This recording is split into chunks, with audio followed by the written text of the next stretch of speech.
Nope. So we got a stuck PowerPoint. Oh, there we go.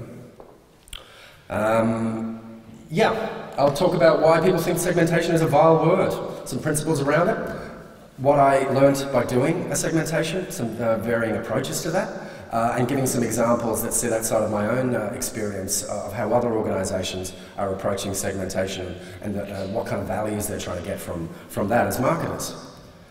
You know, the clicker definitely doesn't work.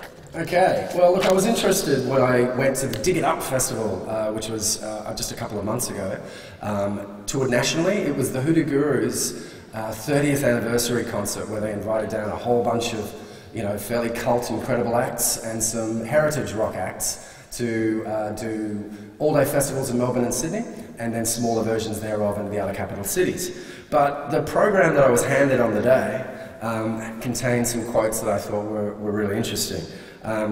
Firstly, you should congratulate yourself on being a person of distinction and taste. Music festivals are a dime a dozen and many people get excited about them, but I'm not usually in that demographic, said Dave Faulkner, their lead singer. People like me and you really are. Demographics and customer segments, those vile words that are much employed and overused as a marketing paradigm.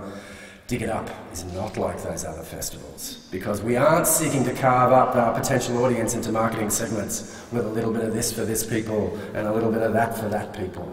And he went on. Now, 2 points I wanted to make. I mean, one, you know, a topic is low on the ladder of loved things in the universe when an artist of Mr. Faulkner's stature chooses to open his 30th anniversary program by ranting on about marketing. There seems to be something inherent in the idea of customer segmentation that really pisses people off. It becomes a focal point for people's suspicions around marketing generally, I think.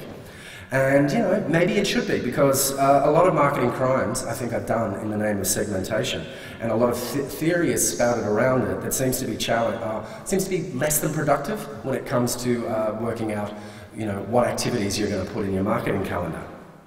The second point I'll make is one that actually backs up the worth of customer segmentation and completely goes against what Mr. Faulkner said, because when I was there as a marketer, I was able to look into the audience and see really distinct groups of those who were attending. You know, it seemed to be, and I bet there was geographical specificities as well. It seemed to be that there was like a 50-plus Australian rock lover, there was a kind of a 35-plus cult music lover, and then there was a whole lot of young people who were there to see some of the younger bands like Royal Headache. So you could actually have gone through it and carved out that audience quite simply, and I think part of the reason for the festival's great success across the country was that it actually did appeal to different people very distinctly and offered